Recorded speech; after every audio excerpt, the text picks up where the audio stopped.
Seja bem-vindo ao Eu Acredito Podcast. Shalom, Pastor Fábio, shalom todos que estão participando do podcast. É um prazer insuportável, porque o prazer é tão grande que a alma não suporta, ela se desmancha. É um desejo que eu tinha de participar desse podcast, Pastor Fábio. E Deus agiu, Deus moveu as águas, eu estou aqui hoje com muita alegria. E que Deus abençoe a sua vida, esse trabalho, que por mais que a gente encontre no meio do nosso caminho algumas críticas que valem ela, se o reino está em expansão graças à disponibilidade que alguns têm. Eu louvo a Deus pela sua vida. Obrigado. E nós precisamos estar preparados para as críticas, né? Com certeza. Nem sempre as pessoas vão nos amar. Até Jesus chamaram até de Beuzebu. Por que nós seria diferente, né? Para nós seria diferente. Não, mas graças a Deus que estamos aí. Obrigado pelo convite, estamos aqui. Uma honra poder recebê-lo.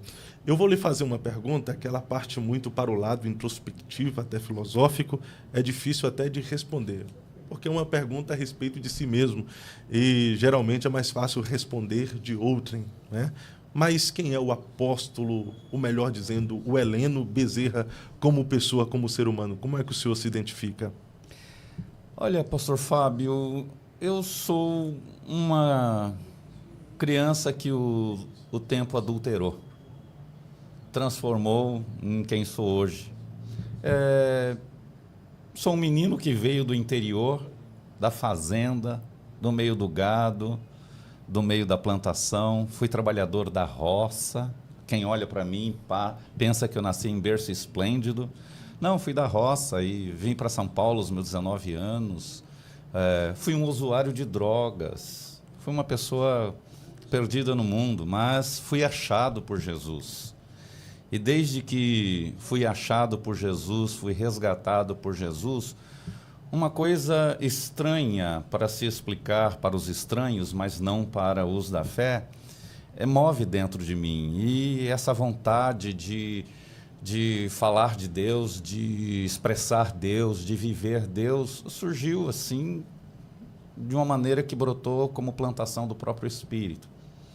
E assim eu me converti na Assembleia de Deus, Ministério do Belém, lá na sede, pastor José Wellington, pastor Dueto, toda a família. E mais tarde eu saí do Ministério do Belém e fui para o Ministério Bom Retiro, Assembleia de Deus Bom Retiro, do pastor Jabes Guedes Alencar. Em 2015, quando o Ministério do Bom Retiro se desintegrou, nós demos continuidade sozinho. E estamos aí servindo ao reino, passando por lutas e conquistas, porque o reino de Deus é isso, a gente enfrenta lutas. Eu tenho sempre um urso, um leão, um gigante para derrubar, mas prosseguimos firmes na fé, é isso que importa, e a gente vai, porque como diz o Billy Graham, eu já li a Bíblia e sei que no final vai dar tudo certo. Deu tudo certo. Tudo vai terminar bem. Tudo termina bem. Então existiu o Heleno antes de conhecer a Jesus. Quem era ele? Como vivia hoje no Linha Direta? Pastor Fábio, o Heleno era um menino sonhador, talvez. Com minha pequena idade ainda, eu tinha muitos sonhos, muitas coisas na cabeça que eu não sabia explicar, que eu não entendia. Confusões na mente, uma busca contínua por algo que preenchesse um vazio que eu não sabia que era um vazio e não entendia esse vazio. Então eu confesso para você, Fábio, venho de um lar católico, depois um lar católico e espírita, havia sessões espíritas na minha casa, depois eu fui seguidor dos Hare Krishna. Agora isso vai virar piada. Foi seguidor do Hare Krishna? Fui seguidor de Hare Krishna. Depois fiquei... O senhor tem um jeito meio zen, né? Não, glória a Deus. Zoé. E aí fui também seguidor do kardecismo, mas havia sempre uma busca dentro de mim, Fábio. Uma busca... um vazio que não se preenchia. Mas é interessante, Fábio. Um dia eu estava na cadeira de um dentista na sala de espera de um dentista, esse dentista budista, mas ele tinha uma revista cristã, no cesto de revistas próximo à poltrona da sala de espera. E eu peguei essa revista e na contracapa estava escrito os 10 mandamentos. Eu usava no pescoço um crucifixo de prata e um dente de jacaré. Porque eu venho de uma herança também, meu pai descendente de holandês, ao mesmo tempo neto de uma índia, então a gente tinha uma miscelânea de culturas religiosas. E aquilo meu pai ensinava que era espanta-males. Eu li nos 10 mandamentos e o primeiro, quando diz: não farás para ti imagem semelhante a nada do que há nos céus, na terra e embaixo da terra, não se prostrarás a ela, não prestarás culto e assim por diante. Aquilo causou uma revolução interna. Aquilo ali foi a resposta que a minha alma clamava. E quando eu voltava para casa, eu arranquei aquele crucifixo, joguei no terreno baldio. E eu achei uma Bíblia na minha casa. Eu já morava sozinho, eu tinha por volta de 15 anos, mas eu já morava sozinho. Eu saí do interior da fazenda e vim para uma cidade mais próxima e trabalhava lá. Então, desde os 15 anos, eu já era autossustentável. Aquela noite eu não dormi. Eu peguei a Bíblia e comecei a ler. E comecei a ler o Apocalipse. Eu acho que naqueles 2, 3 dias eu li o Apocalipse umas 8 a 10 vezes. Porque eu admirava, eu ficava empolgado com aquelas figuras de linguagem, com aquelas figuras que aparecem no Apocalipse. Se torna um filme na nossa mente, né? E eu, assim, tenho uma mente um tanto criativa. Eu consigo ler, eu consigo entrar na história e vivê-la imageticamente na minha cabeça. Eu via aquela mulher que corria para o deserto, o dragão que corria atrás, e aquilo tudo me fascinava, me fascinava. Eu li umas 8 vezes e então eu apostatei, eu abandonei tudo que fosse outra fé que não fosse a Bíblia.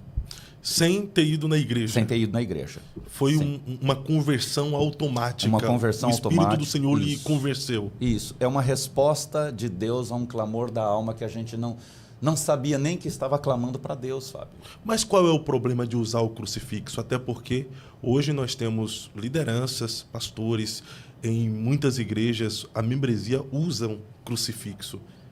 O senhor via e não vê mais problema? Ou o senhor ainda vê problema de um crente, salvo em Jesus, usar crucifixo? Fábio, você me fez outra bomba que você me joga no colo. Você tem prazer, né, Fábio? Não, é que eu acabo no momento, assim, sei lá, vem na mente, né? Qual Fábio, é o problema? Eu acho que você não me ama, Fábio. Eu lhe amo, por isso que eu faço essas perguntas para o senhor responder, porque talvez tenha gente perguntando. Ele falou que largou, tirou o crucifixo, mas qual é o problema de usar o crucifixo? Primeiro, porque o crucifixo tinha uma imagem de um Cristo pregado nele também. Ainda que os evangélicos, nós evangélicos hoje, temos uma aceitação muito grande pelo ícone da cruz, eu confesso aqui publicamente, Fábio, eu tenho algumas reservas com o ícone cruz. Porque, na minha concepção, no meu entendimento, ele sempre foi e sempre será o símbolo da maldição. Maldito todo aquele que for pregado no madeiro. E eu amo a mensagem que Jesus trouxe pela cruz, mas não o símbolo, o ícone da cruz. Porque ainda que o cristianismo adotou o símbolo da cruz, eu tenho uma dificuldade, né? Porque o símbolo da igreja nunca foi a cruz, nunca foi o peixe, biblicamente é a menorá. A menorá não é um ícone, um símbolo judaico, porque senão João não teria usado no livro de Apocalipse, quando ele diz assim, e o mistério dos 7 castiçais, os 7 castiçais são as 7 igrejas. Então, eu acho que o ícone mais representativo deveria ser. É minha posição, apenas minha posição. Eu gosto muito mais da menorá como ícone do cristianismo e da fé em Cristo, da igreja, do que a cruz. Do que a cruz. É interessante nós falarmos sobre isso, porque na minha conversão, eu gostava também de... E não era porque eu era de uma outra religião, porque eu era do catolicismo, mas eu gostava de usar também um crucifixo. E aí, um rapaz que me ganhou para Jesus, o Henrique, ele me falou, ô Fábio, você vai ficar usando isso agora que você é crente? Eu perguntei qual é o problema, não é a cruz. que representa o cristianismo, que representa onde Jesus foi crucificado, e ele me fez uma pergunta: você usaria a faca que matou a sua mãe? Você guardaria a faca que matou a sua mãe? É uma pergunta muito sábia, e eu digo que ela é sem retórica. É para você realmente dizer não, porque você não teria paixão por ela. Então, a gente tem, né, o ser humano tem a leitura imagética, a leitura simbólica, essa coisa que se perpetuou dentro do cristianismo. E mais ainda, eu sei que muitos não vão gostar do que eu vou falar, mas a cruz foi uma adaptação de Helena, mãe de Constantino. Juntamente com Constantino, botaram como símbolo, tiraram outros símbolos que havia e usou a cruz por causa da batalha que ele venceu e adotou o cristianismo como religião oficial do Estado.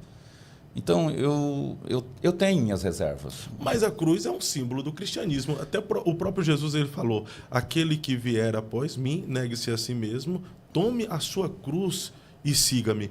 Paulo também diz: eu estou crucificado junto com Cristo, que faz referência à cruz. Não, não é a cruz. É o que significa a crucificação.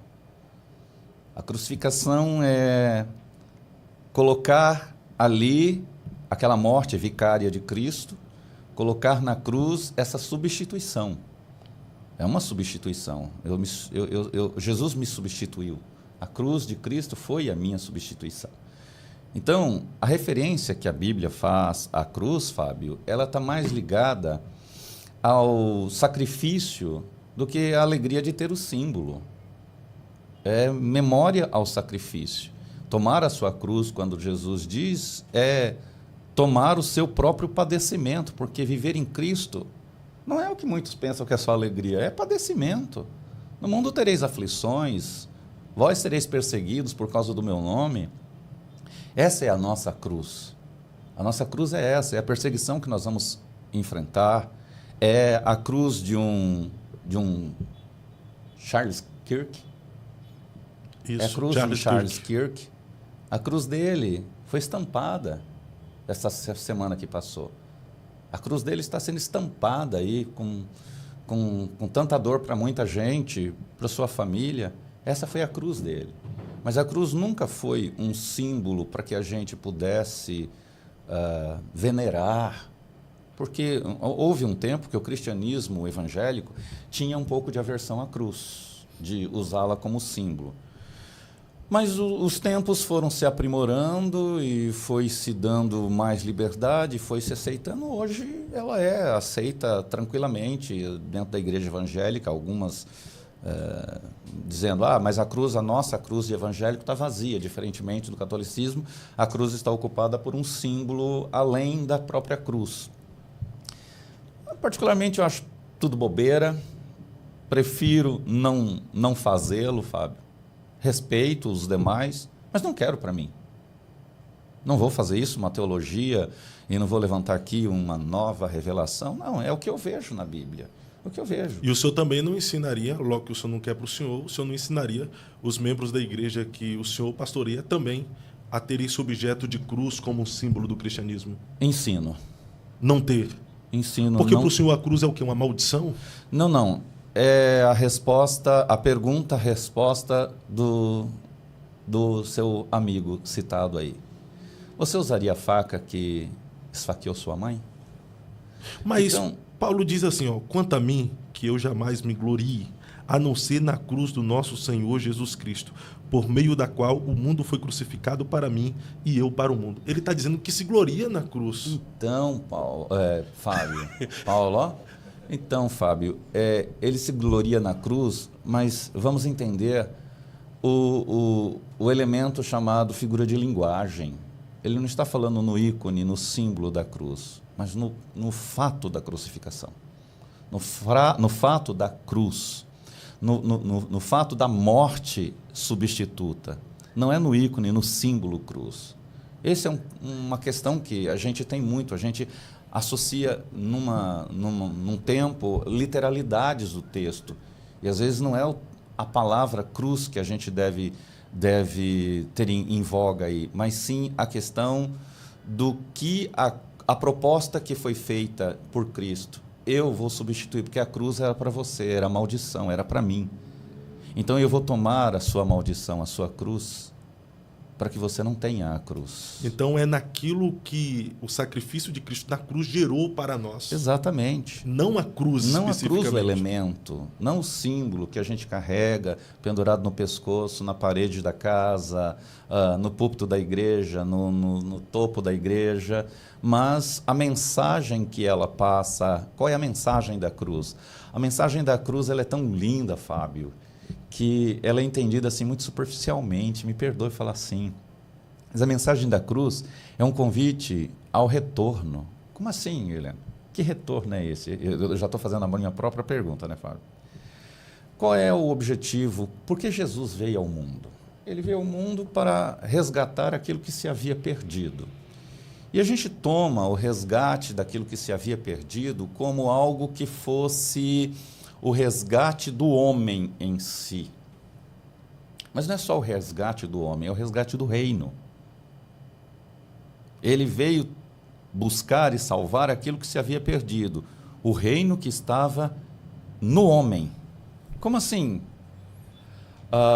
Quando Deus cria o homem, Ele coloca num lugar especial que a gente chama de Éden. Né? O Éden era o governo soberano de Deus. Era o governo teocrático, único e exclusivamente. Não era só governo, mas era aliança. Não era só governo e aliança, mas era comunhão. Tudo isso existia no reino. O Éden é o símbolo do reino que Cristo veio restaurar. É a imagem, a figura veterotestamentária do reino de Deus. Este reino era suprido por Deus, não pelo trabalho do homem. O homem zelava pelo que Deus supria para ele. Mas o homem não criava.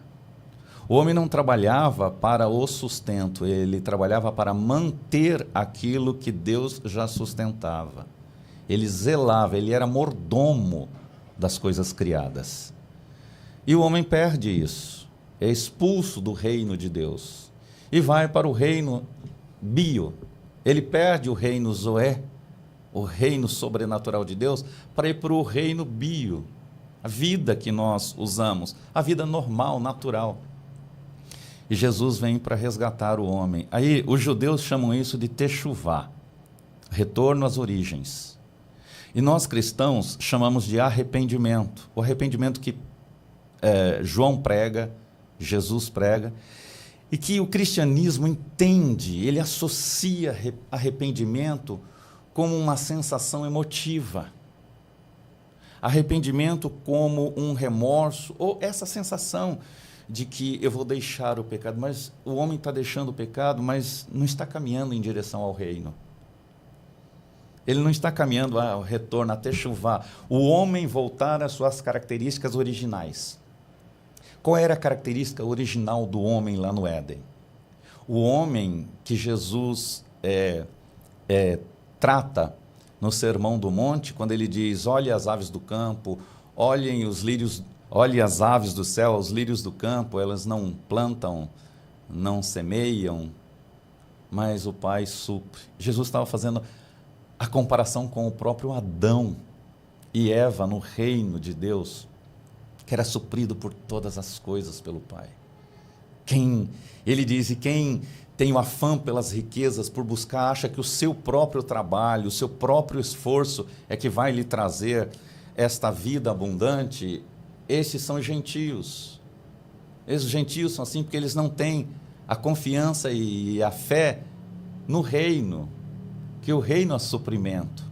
O reino é suprimento emocional. O pai visitava todos os dias, conversava, tinha alento, tinha envolvimento, tinha carisma. O reino tinha provisão, estava tudo disponível. Tudo era, com exceção da árvore do conhecimento do bem e do mal. O Éden, o jardim plantado no Éden, para o Senhor ali era o reino. Não era, não. É o reino. É o reino. Era um lugar sobrenatural, tanto que todo mundo quer achar... Reino ou paraíso? Reino. Olha, a gente usa termos, Fábio, que são adaptáveis, como paraíso. Mas eu chamo de reino. O reino de Deus, era Deus quem reinava no Éden.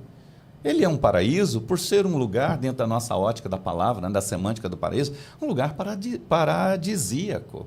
Havia tudo, era belo e perfeito. Eu sei que é até estranho, mas todos os seres se comunicavam. Todos os seres se comunicavam. Todos os seres se comunicavam e todos se entendiam de igual forma? Entendiam. O senhor está dizendo que os animais, os bichos falavam? Todo animal tem sua voz, tem sua fala. E o homem entendia o que os animais falavam? Acredito sim, Fábio. Acredito que o homem. Porque quando a gente pensa que a serpente chegou lá e falou português para Eva, está longe da... Não, mas é que a serpente foi possuída, né? Então, mas ela não falou português. Não, é que português não, mas ela não falou falava aramaico. o idioma do homem na época. Ela né? não falou aramaico. Ela não falou hebraico. Ela não falou uma língua. Havia uma comunicação ali, Fábio. Havia uma comunicação do homem. É estranho a gente pensar isso. Por exemplo, qual é a voz do vento?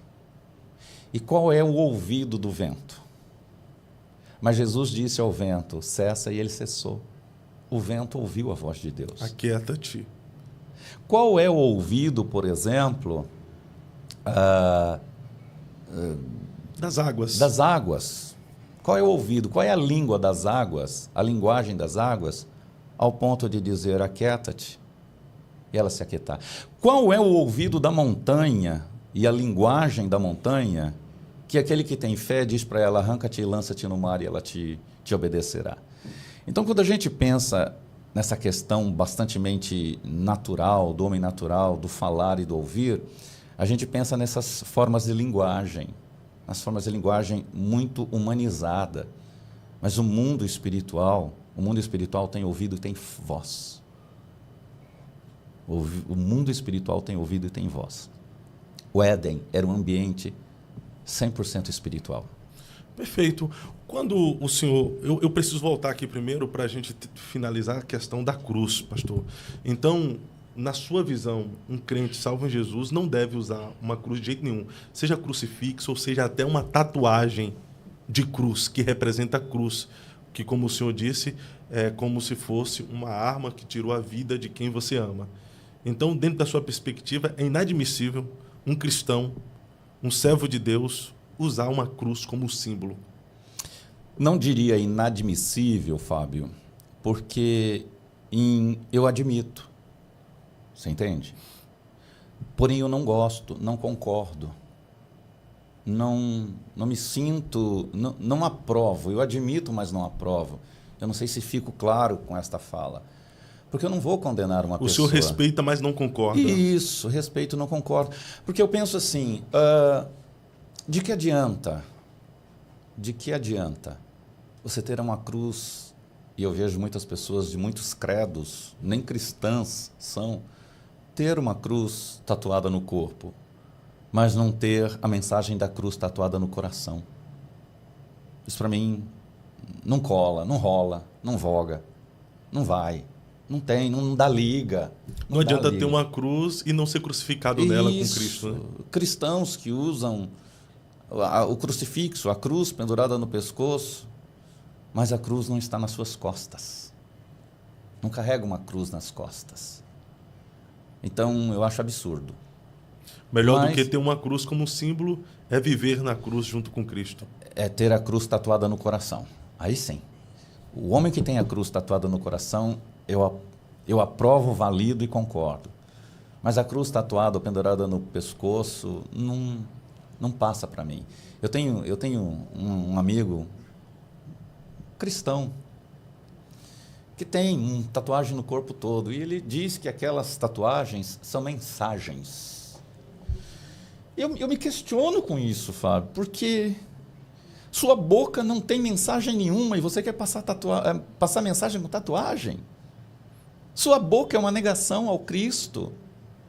Mas você quer passar mensagem com a tatuagem? Me chama de otário e me manda esconder embaixo da cama.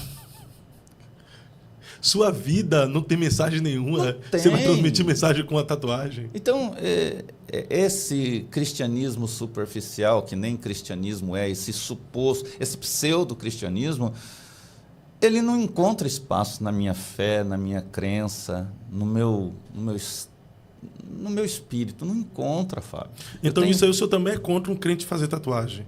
Sou. Mas espera aí, o senhor é um apóstolo de uma igreja parede preta, como uma church, uma comunidade, e o senhor é contra o crente fazer tatuagem. Isso é novo para mim.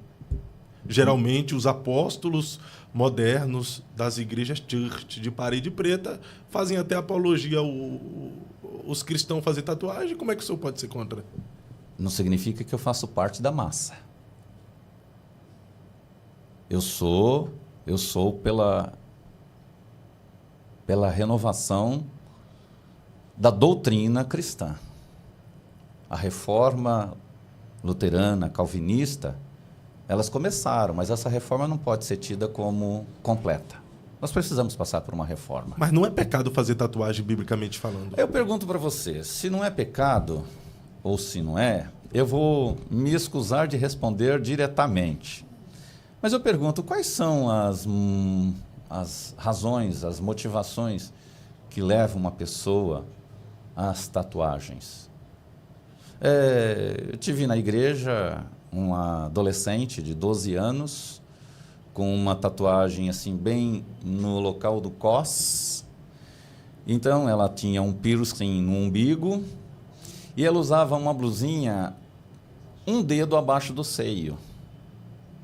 E eu pergunto para ti e para você que está me ouvindo, qual a razão desse piercing, dessa tatuagem, essa calça de cintura bem baixa, com uma tatuagenzinha metade aparecendo, o piercing no umbigo e a blusinha um dedo abaixo do seio? Foi impossível não observar pelo jeito, né? Não é questão nem de observar. Aquilo lá esbofeteia. Aquilo lá me esbofeteia. Aquilo lá me é escândalo. Porque o cristão, ele tem um chamado específico. E a igreja não tem entendido isso. Acha que a adesão a uma igreja lhe faz cristão, mas não faz. Cristão é uma resposta a Cristo. Ser discípulo, que foi o que Jesus disse, fazei discípulos. Ser discípulo é, primeiramente, amar o ensino de um mestre, seguir o ensino do mestre na sua vida e difundir o ensino do mestre. Senão você não é discípulo, você é um ouvinte, você é um apreciador. Discípulo, eu repito para... Você vai fazer recorte. Fica à vontade, não, fica à vontade. Discípulo é você amar o mestre e o seu ensino. É praticar o ensino desse mestre e difundir o ensino do mestre.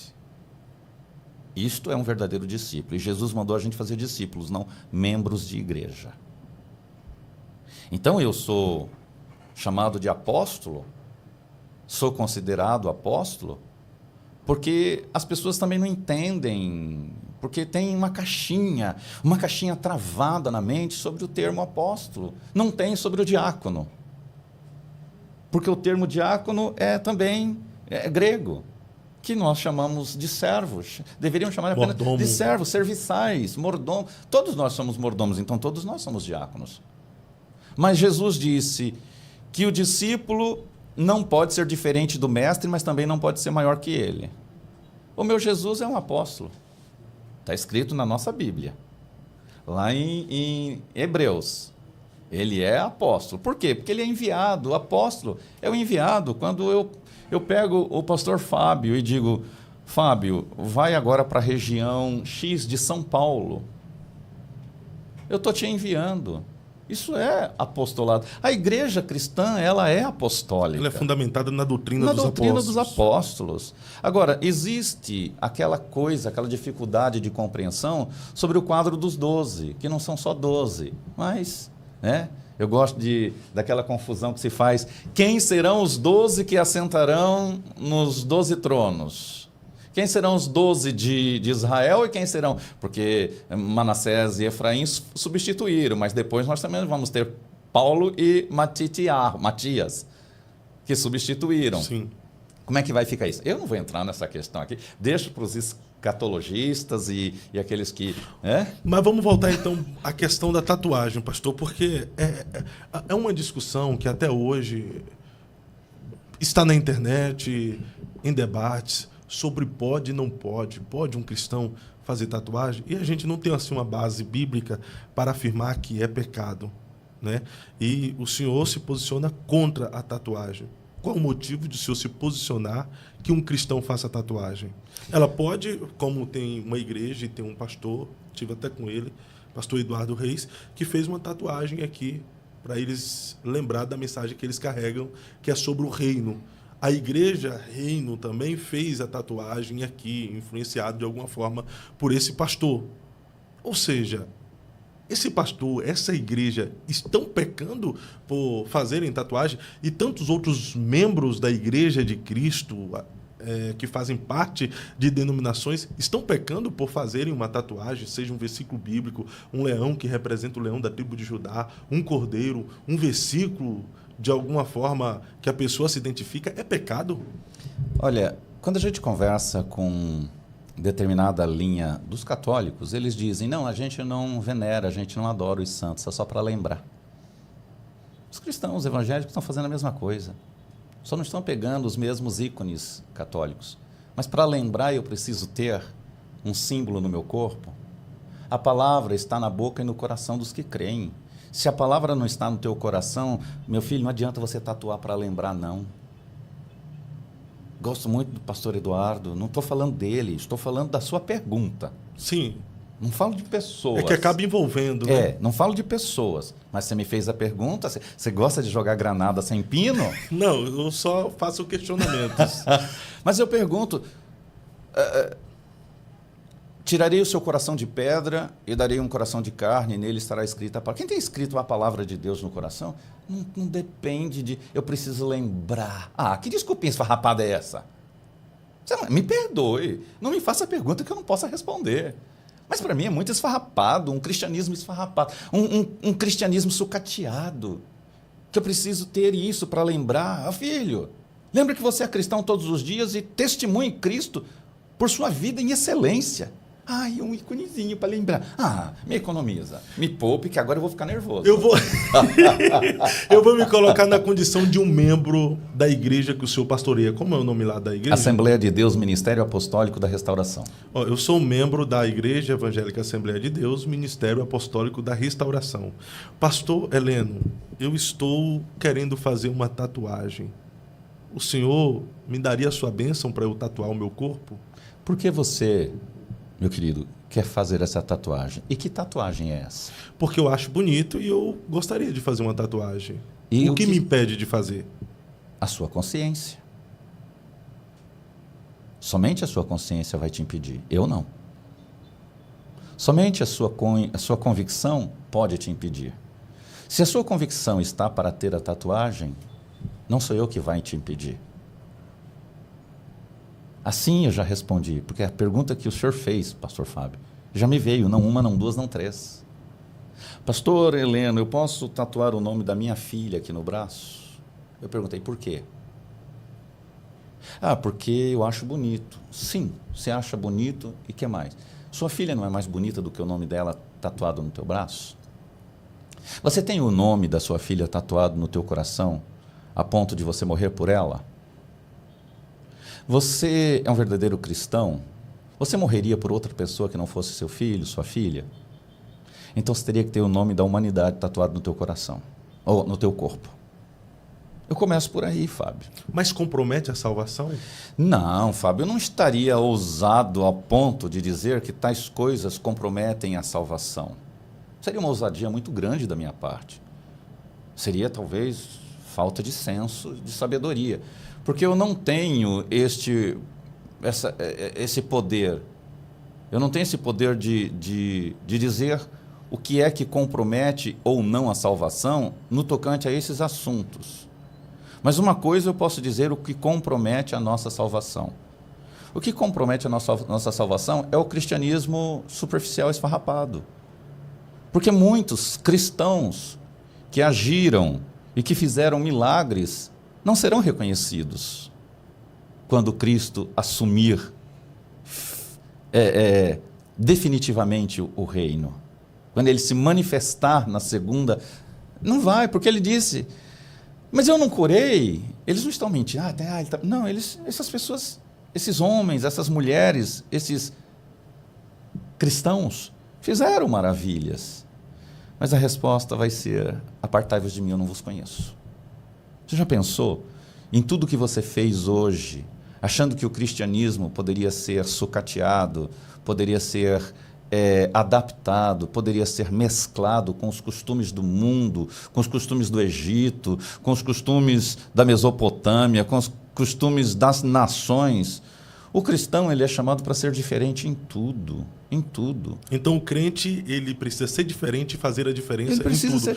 Até nessa questão. Em tudo, Fábio. Desde de o vestir, tatuagem. desde o vestir, do falar, do se comportar, de se comportar nas praças, nos restaurantes, porque muita gente se comporta bonitinho dentro da igreja, mas lá fora é o cão disfarçado de gente. Então fazer tatuagem é coisa de mundano, não de crente. Você quer que eu responda? É o que o senhor está falando nas entrelinhas, então deveria ser mais objetivo. Mais objetivo? Então o senhor disse que fazer tatuagem é coisa de mundano, não de um crente, não de um nascido de novo. Se você é nascido de novo, a Bíblia diz que os nascidos de novo são o quê? Nova criatura. Se sou nova criatura e ouso dizer, porque o que eu mais ouço é a ousadia de dizer, mas não de viver. Não vivo mais eu, mas Cristo vive em mim. Que mentira esfarrapada.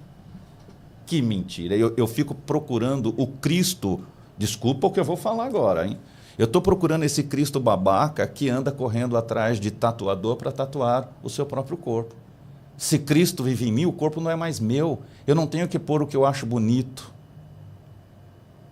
Que história é essa? Que cristianismo falso é esse, Fábio? É um cristianismo falso. Mas há quem diz que Cristo tem uma tatuagem na coxa, Rei dos Reis. Na minha Bíblia não diz isso. Tatuagem na coxa, Rei dos Reis e Senhor dos Senhores. Na minha não? Bíblia não diz isso. Diz o que lá? Hã? Diz o quê? Ele não diz que ele tem uma tatuagem na... Mas diz que tem um nome escrito que Tem um alguns nome associam escrito. a tatuagem. Isso. Então, é porque o cristianismo é tão raso que não sabe o significado deste coxa. Vai lá para Abraão, acho que você sabe, né? Não sei, aquela eu quero questão saber. da coxa. A coxa é um... Eu sei que... Quem é estudioso vai saber o que eu estou falando. Não era nem a coxa, era um órgão genital. Me atualiza, me faça entender melhor esse contexto, apóstolo Heleno. Querido... oh, meu Deus, o servo de Abraão... o servo de Abraão lá que foi buscar Rebeca, esqueci o nome do abençoado. Qual é? Eliezer. Vai buscar uma esposa para o meu filho Isaque. Põe a mão aqui sobre a minha coxa e jura. Querido, esse era um costume daquela época, não é coxa ali. Ali é a bolsa escrotal? Exatamente. Sério? Sério. O apóstolo Heleno. O senhor está dizendo que o... Lá? O senhor está dizendo que o servo de Abraão, o Eliezer, ele... O apóstolo Heleno, ele pegou no...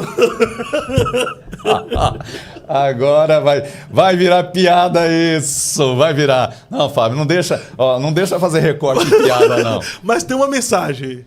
Sim. Tem uma mensagem. Há um juramento de Pelo vida. menos. Chama-se juramento de vida. Que tinha que pegar no... Não, pôr a mão embaixo. Embaixo, mas... Isso, embaixo da coxa. Não é piada isso não, Fábio. Aí fazer um juramento... Isso, juramento de vida. E... Não me pergunte mais que eu não vou entrar nessa não, porque você já riu demais de mim. Não tô rindo do senhor, não. Mas, Da circunstância. Circunstâncias.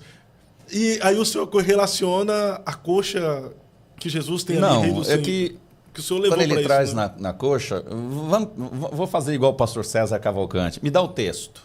Vamos lá, vamos pegar o texto. Vamos. Me pega o texto aí e vamos lê-lo ele. Por favor, apóstolo. Vamos lê-lo ele. Mostra o texto. Não, agora você que está fazendo o podcast, eu que te inquiri. Me mostra o texto. Apocalipse. Deixa eu abrir a minha digital aqui. Os universitários podem ajudar, me acha aí o texto e faça a referência para mim. É o texto de Jesus. Isso, que tem na coxa escrito, isso, né? Ele traz escrito. 19. Apocalipse 19, 16 aqui. 16. Achei. Vamos lá. É porque o senhor levou para Abraão e o senhor correlacionou ali sobre o servo de Abraão, Eliezer, ter que colocar a mão embaixo da coxa ali. Isso. Faz Mas foi referência outro capítulo. Vamos nos reter aqui na tatuagem da coxa de Jesus. Depois o senhor vai participar do Eu Acredito Podcast para a gente falar sobre isso aí, então. Pastor, de novo? Porque... Isso aí vai dar pano para manga, Fábio. Ó, e na veste e na sua coxa... Apocalipse 19, 16. E na veste e na sua coxa tem escrito este nome, Rei dos Reis e Senhor dos Senhores. Que muitos dizem que esse escrito na sua coxa faz referência a uma tatuagem que Jesus tem. Absurdamente. Você pode querer justificar um hábito a partir de um entendimento superficial. Mas não diz que está tatuado. Não diz que é na pele. Não, está dizendo que é na coxa, pastor. Mas... E na veste. Ó, na veste e na coxa. E na coxa. E na coxa. E na coxa, né? Então, de repente alguém pode dizer que Jesus estava com uma coxa como veste, né? Desculpa, foi só uma piada. Né? Uma coxa de retalhos sobre... Não, diz que ele tinha Rei dos Reis dos Senhores escrito na veste, mas não fala onde. Isso, na e veste na coxa. E na coxa. Jesus estava com a coxa à mostra? Não, então, é isso que eu quero perguntar, se ele estava com a coxa à mostra. É isso que... Você já fez a minha pergunta. Jesus estava o quê? De shortinho? Ou como é que se vê isso?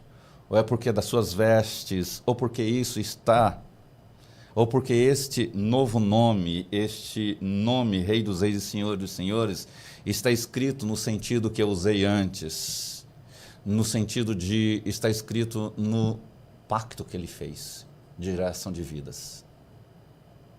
Então dizer que está escrito na coxa como uma linguagem, como essa coisa imagética que a gente faz, eu não acredito. Eu acredito que está escrito no pacto que ele fez, no pacto de vida, no juramento de vida que ele fez. Aí todo mundo quer justificar isso com direito para fazer. Então faz na coxa. Mas não faz na coxa, vai fazer o quê? Onde? Seria mesmo o pacto, a aliança, está escrito nas vestes e ao invés da coxa, no coração. No pacto feito. Aí a gente tem que sair da coxa de Jesus, que não estava à mostra, mas entender o sentido figurado, a metáfora que é, desde Abraão e outros costumes que tinha, que isso significa escrito na sua coxa, escrito no pacto de vida que ele fez. É um nome, está escrito no pacto, ele é o Rei dos Reis. Então não é literal que Jesus tinha escrito Rei dos Reis na coxa, que ele estava ali com um manto, né? Mas ele abre o manto para mostrar a coxa, igual essas irmãs cristãs que vão agora tirar foto com aqueles vestidos com o racho até em cima e faz aquela pose de pôr a perninha assim. Jesus não estava assim. Isso é loucura, pastor Fábio. Isso é falta de conhecimento, desculpa, pastor. Isso é ser uma pessoa muito lesa para pensar assim. Não é isso. Então a gente literaliza determinadas coisas da Bíblia, sem conhecer, por exemplo, de cultura, o pacto de Deus, as alianças de Deus. São alianças, não é uma coisa que está no literal. Aí você pega a cruz como símbolo, você pega a tatuagem, vai botar em tudo que é lugar do corpo. Tem gente que tem o corpo todo marcado de tatuagem. Então, pessoas que afirmam que Jesus tem uma tatuagem na coxa, dizendo Rei dos Reis e Senhor dos Senhores, são pessoas que têm dificuldade cognitiva e intelectual, na sua percepção. Não chamaria. Eu acho que eles foram mal formados.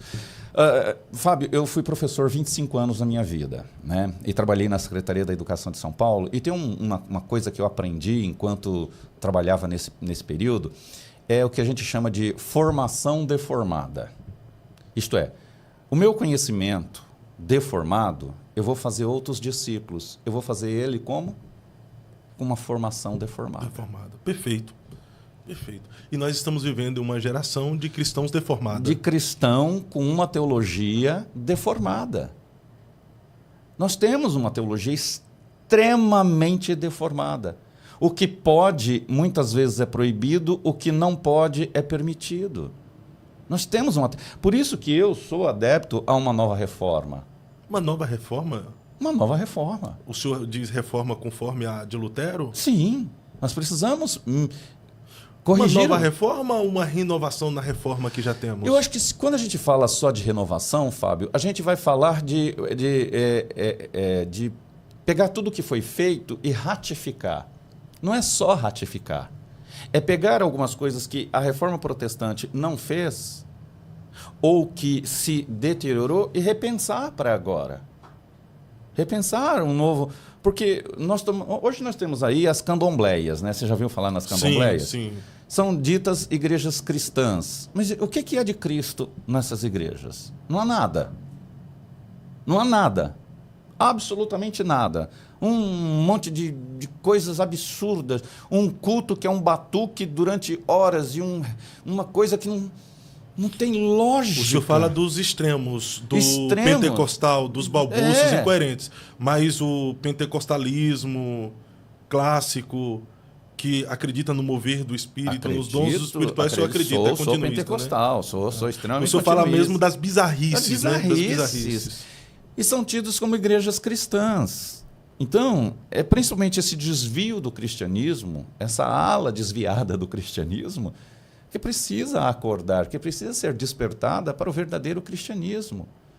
Porque nós pegamos igrejas enormes, igrejas muito bem difundidas, que não quero citar os nomes, que vão até para as mídias, outras igrejas que os seus líderes têm um número de seguidores que se esnoba por conta disso, mas são igrejas deformadas. Elas são extremamente deformadas, elas são tetraplégicas. Aquelas igrejas, por exemplo, e vou citar aqui, que prega uma linguagem apenas coach. E eu falo, meu Deus, cadê o Evangelho? O Evangelho é pleno. Os sinais seguirão os que creem. Cadê os sinais? Cadê os sinais da nossa igreja? Cadê os sinais da igreja do século XXI? Cadê os sinais? Mas prega aquilo bonito, as pessoas saem com o ego amaciado. Gente, desculpa, eu não tenho medo às vezes de falar certas coisas, mas além de pedagogo, eu sou psicoterapeuta. E a gente sabe essas questões da alma. Muitas igrejas, elas são extremamente almáticas. Técnica de PNL. Né? Isso, extremamente almáticas, mas nada de espiritual. O Espírito Santo não está ali. Está a alma. Não é espírito, é só alma. Então nós precisamos de uma reforma e isso envolve todas as igrejas. Isso, precisamos... De reformadas tradicionais a pentecostais. Exatamente. Porque você pega as tradicionais, as igrejas mais históricas... Que falta o fervor do espírito lá, né? Gente... É uma linguagem extremamente massificada pelo pensamento maçônico. Assustei você, Fábio? Mas qual linguagem? A linguagem que tira a cruz de Cristo, no sentido de mensagem da cruz. Isso o senhor pergunta, afirma que a maioria das igrejas tradicionais, que muitas delas foram fundamentadas, formadas, construídas por maçons. Isso. Então a maçonaria manda em muitas igrejas. Não é que ela manda, o pensamento foi perpetuado ali, formação deformada da qual eu falei antes. A mentalidade de muitos líderes dentro dessas igrejas vem desse pensamento, dessa aceitação de a igreja esfriada, a igreja que tem muita teologia e pouco espírito, ou nada de espírito. É a igreja morna. Tem nome de que vive, mas é morta. Por quê? Porque ela anda na mornidão da vida, de um cristianismo morno. Ela não tem vida. Ela prega um Cristo, abri e lacrei as aspas, mas é um Cristo morno. É um Cristo que continua na cruz. Que continua na cruz. Não é um Cristo, não é uma igreja ativa. Ela ganha pessoas por uma filosofia cristã, mas não por um cristianismo que tem sinais, um cristianismo que tem comportamento de cristão, que é cristão à la Jó, que é um cristão à la Abacuque. Que não é quando as coisas estão boas que eu sou cristão quando as coisas estão ruins. Eu sou o cristão que está na arena, sendo flechado, sendo chifrado pelos touros, comido por leões, queimado nas fogueiras, mas estou cantando louvores a Deus. Eu quero ver esse cristianismo. Eu quero saber se você é cristão nessa hora. Não quando a sua conta está engordando, quando você está na igreja e eu determino que você amanhã vai ser milionário. Esse evangelho para mim é a fraude. Isso entrou no Brasil juntamente com a teologia da prosperidade. Mas não quero falar sobre isso aí porque a gente está... Fábio. É que o senhor defende a teologia da prosperidade, né, apóstolo? Mas eu concordo com a sua visão. Deixa eu falar. Eu não defendo a teologia da prosperidade segundo os moldes que todo mundo entende de teologia da prosperidade. Eu defendo a prosperidade conforme a Bíblia. O senhor defende a prosperidade bíblica? Conforme a Bíblia. Interessante. Mas só voltando aqui, então o senhor associa a frigidez, a letargia, a frieza da igreja contemporânea a uma influência maçônica? As igrejas mais tradicionais, as igrejas que tiveram suas fundações e sua escola, a partir daí, é o mesmo espírito que mantém até hoje. É um Cristo superficial, é o Cristo morno.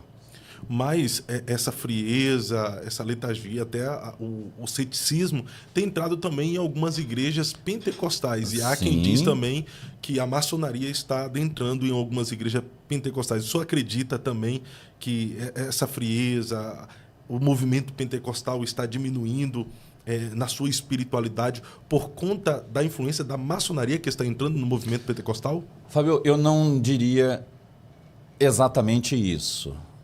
Eu não vou determinar aqui o mecanismo pelo qual a igreja vai entrar, ou está vivendo já, ela não vai entrar, ela já está vivendo a doença da igreja, porque Jesus falou muito da doença que a igreja teria. Essa é uma doença que é da igreja, não é do mundo. Chama-se apostasia.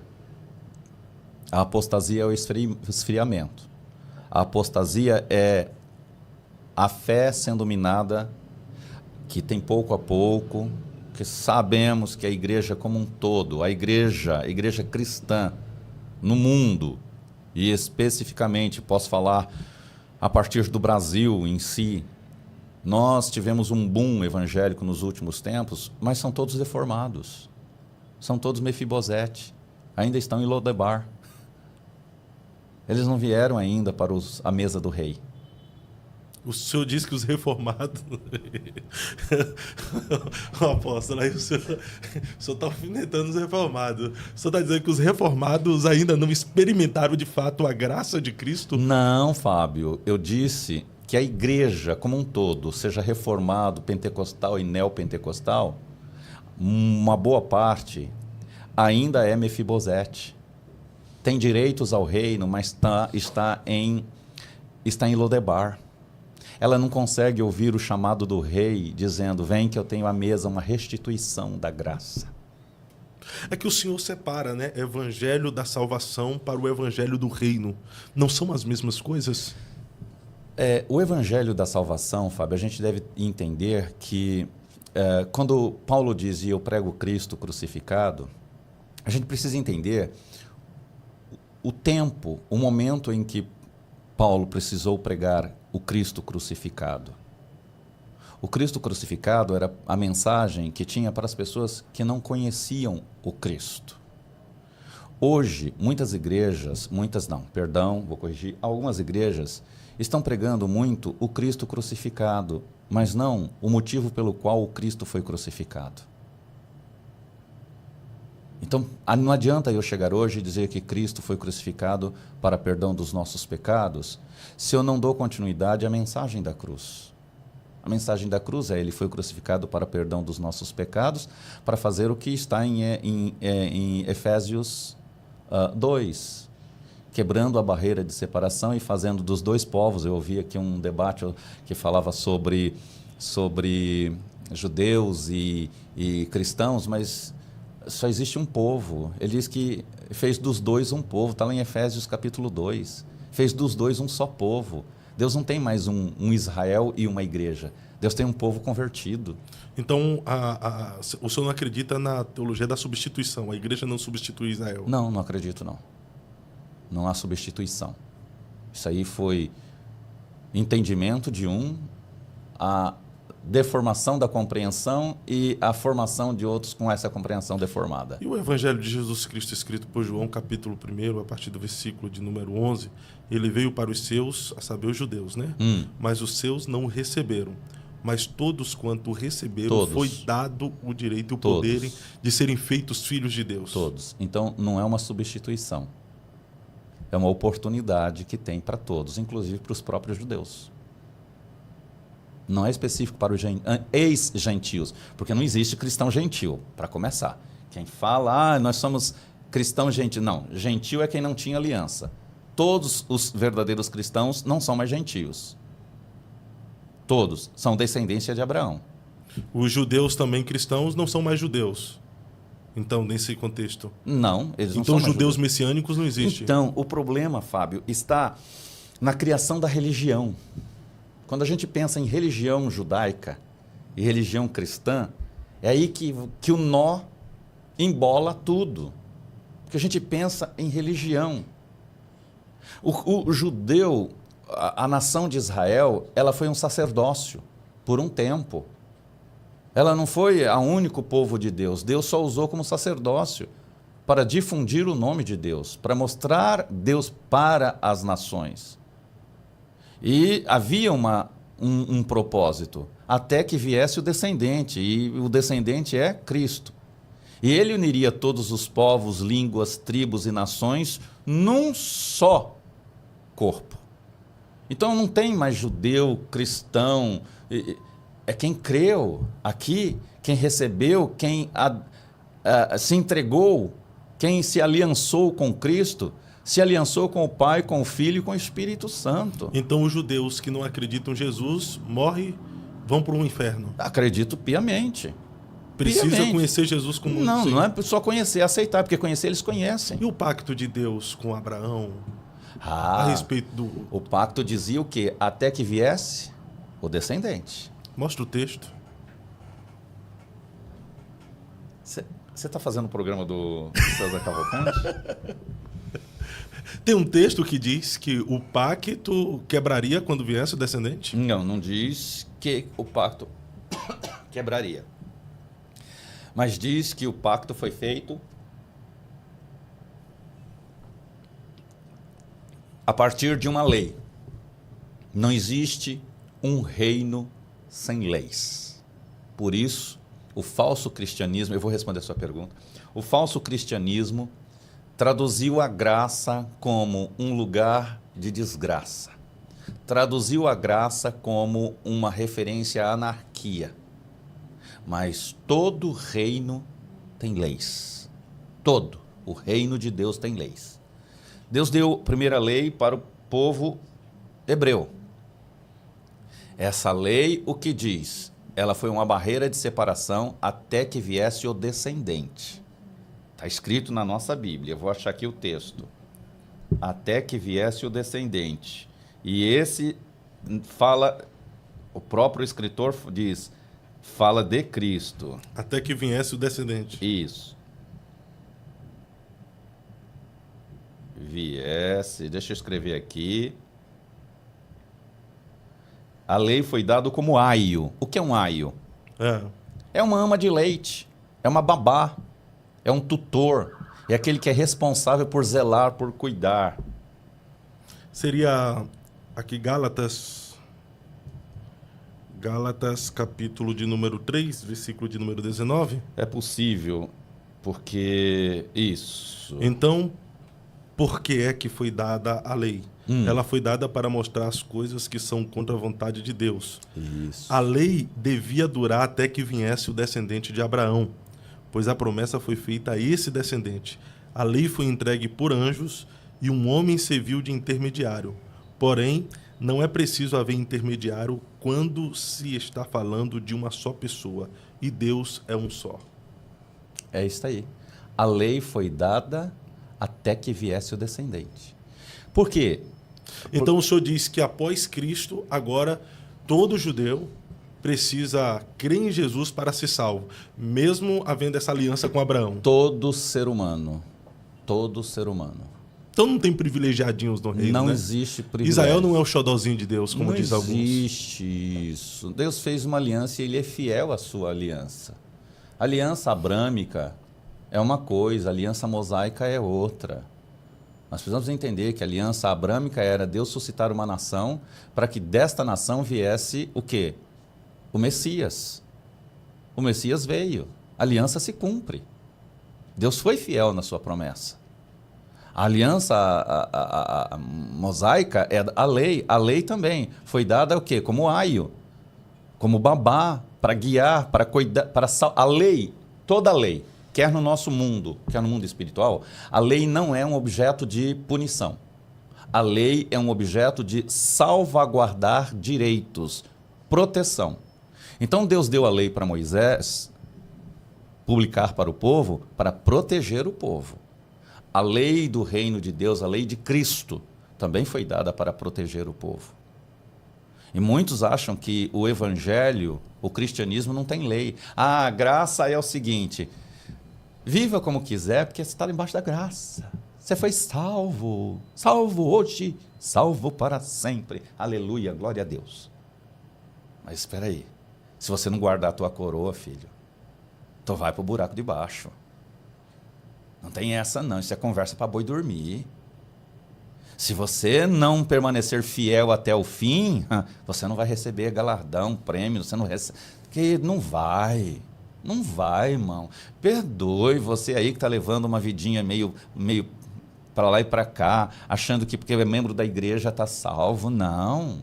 Até pastores vai para o buraco de baixo. Está escrito lá. Apóstolos também, né?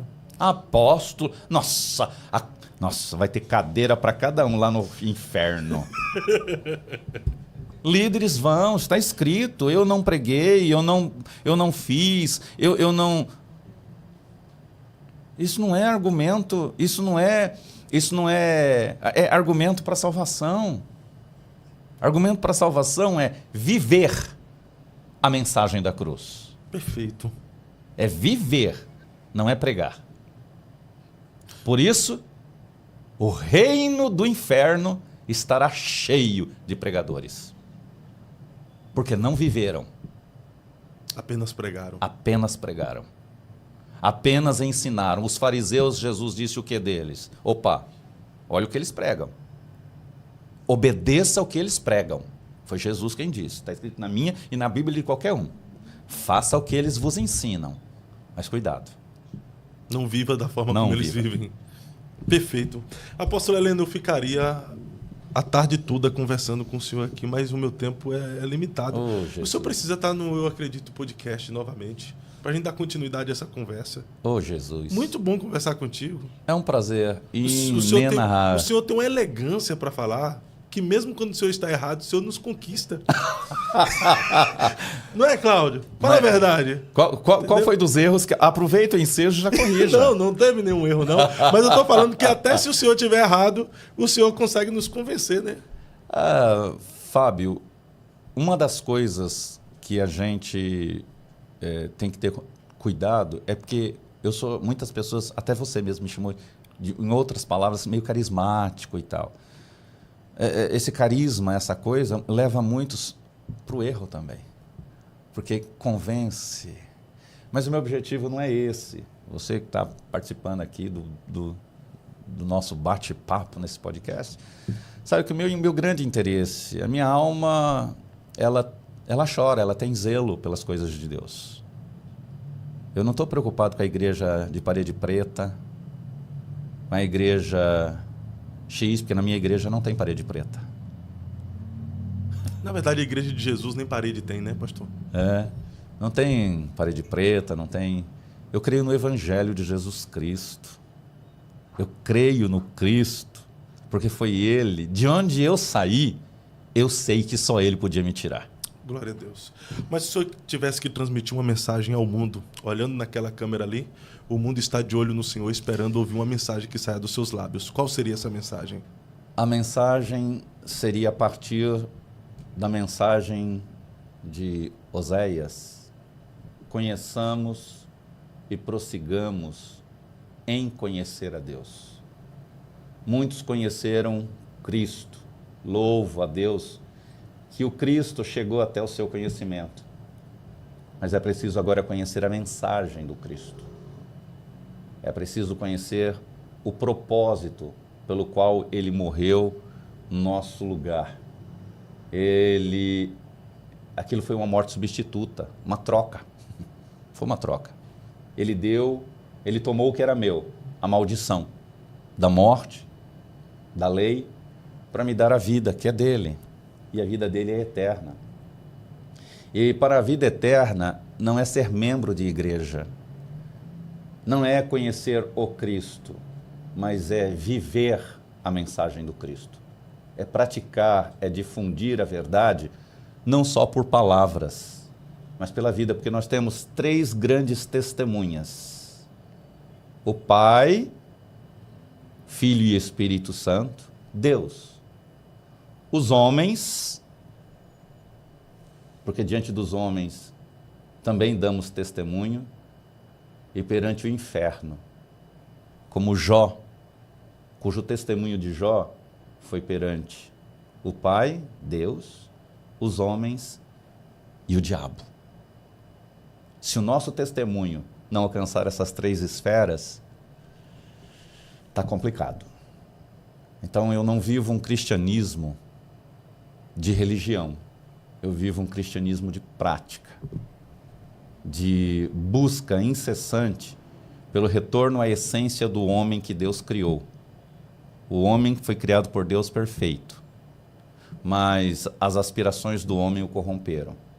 Então, quando a gente vive pelas nossas aspirações, pelos nossos desejos, pelas nossas vontades, pelo gosto que eu tenho de achar bonito uma coisinha aqui e fazer, será que eu estou vivendo o verdadeiro cristianismo? Ou o verdadeiro cristianismo é dizer, realmente, eu morri.